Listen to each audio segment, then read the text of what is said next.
Phone tapping దర్యాప్తు ఇంకెన్నాళ్ళు? Phone tapping దర్యాప్తు ఇంకెన్నాళ్ళు?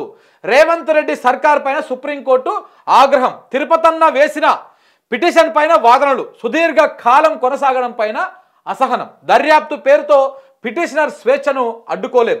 ఈ జనవరి 27 లోపు వివరాలు ఇవ్వాలని చెప్పేసి కూడా డెడ్ లైన్ పెట్టారు. సుప్రీంకోర్టు చాలా సీరియస్ అయింది. ఏ అంశంలో సీరియస్ అయింది? ఈ ఫోన్ ట్యాపింగ్ కేసు అని దుకాణం పెట్టిండు కదా, ఇది మన నాంతా ఉంది, ఇంకా నాంతా ఉన్నది. ఆ ప్రభాకర్ రావును పట్టుకొస్తామని పొంగనాలు కొట్టిరు, పేపర్లలో వార్తలు రాపించుకోరు. అది ఏమైందో తెలియదు, ఎట్టయిందో తెలియదు. అసలు ఈ ఫోన్ ట్యాపింగ్ కేసు ఒక తుప్పేలు కేసు. ఇది ఎంత పెద్ద అంటే ప్రభుత్వము చేసేటువంటి కార్యక్రమాలలో ఇది ఒక వ్యవహారం అంట, నిఘా పెట్టడం అన్నట్టు. ఈ నిఘా వ్యవస్థ చేసే పనే అది. దాంట్లో ఇప్పుడు ఎందుకు పట్టుకున్నాడు? రేవంత్ రెడ్డికి సంబంధించినటువంటి కోట్ల రూపాయలు ప్రతిపక్ష నాయకుడిగా ఉన్నప్పుడు ఈ అధికారులు అందరూ పట్టుకున్నారు. ఎన్నికలకు సంబంధించినటువంటిది. సీతక్క పైసలు దొరికినాయి అప్పట్లో, మనం చూడలే?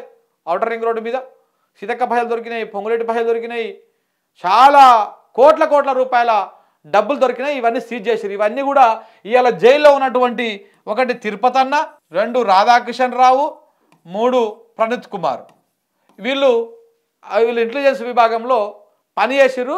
ఇవన్నీ దొరకవాచారు. వాళ్ళ డ్యూటీ అది. ఎక్కడెక్కడ నుంచి ఏ విధమైనటువంటి అక్రమ కార్యకలాపాలు జరుగుతూ ఉన్నాయి, డబ్బులు పోతూ ఉన్నాయి, వీటిని పట్టుకోవడం వాళ్ళ పని. అది వాళ్ళ డ్యూటీ వాళ్ళు చేసిరు. దాని మీద కోపంతో తీసుకపోయి వీళ్ళందరినీ జైల్లో పెట్టిండు రేవంత్ రెడ్డి. సంవత్సరం కావస్తుంది దగ్గర ఫోన్ ట్యాపింగ్ కేసులో పెట్టి.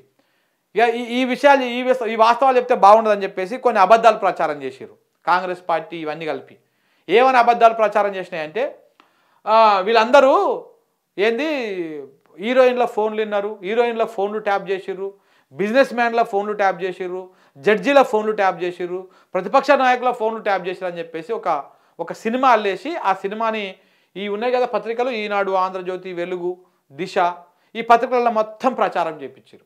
జనం అంతా కూడా అరే నిజంగానే అంట కదా, హీరోయిన్ల ఫోన్లు విన్నారంట కదా, అది ఏమంటారు, అంటే ఉసుకో అన్నట్టుగా ప్రచారం అవుతుంది. కాబట్టి అట్లా ప్రచారం అయిపోయింది. ఆ ముచ్చట్లు ఇంకా నానుస్తూనే ఉన్నాడు.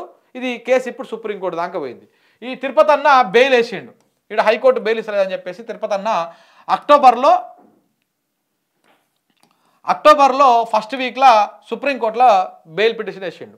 అది డిసెంబర్ 17కు కౌంటర్ పిటిషన్ దాఖలు చేయమని ప్రభుత్వానికి ఆదేశాలు జారీ చేసింది. నిన్న జనవరి 2 నిన్నటి రోజున విచారణకు వచ్చింది. ఆ పిటిషన్ విచారణకు వస్తే మీరు ఇంకా ప్రభుత్వం తరపున పూర్తి స్థాయిగా కౌంటర్ దాఖలు చేయకపోయేసరికి దాని మీద విచారణ జరిగితే ఈ నెల 27 తారీఖు వాయిదా వేసింది సుప్రీంకోర్టు. వాయిదా వేసి క్లియర్గా చెప్పింది, ఈ 27 తారీఖు లోపల మీరు ఈ తిరుపతి అన్న పాత్ర ఏదో తేల్చాలి. ఇంకెన్ని రోజులు ఆయన జైల్లో పెడతావు నువ్వు?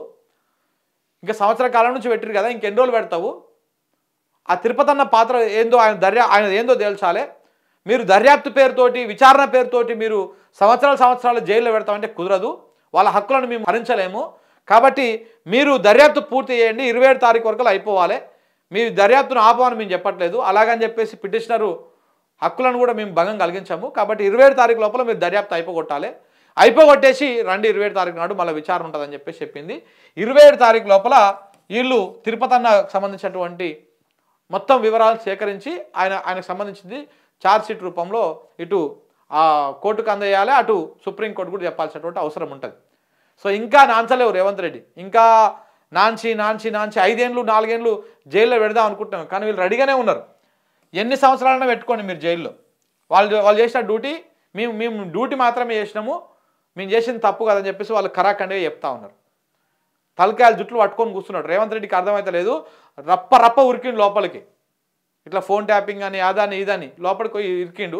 ఇప్పుడు బయటకు రావడం అంత ఈజీగా అనిపిస్తలేదు. ఈ రకంగా జరుగుతూ ఉంది.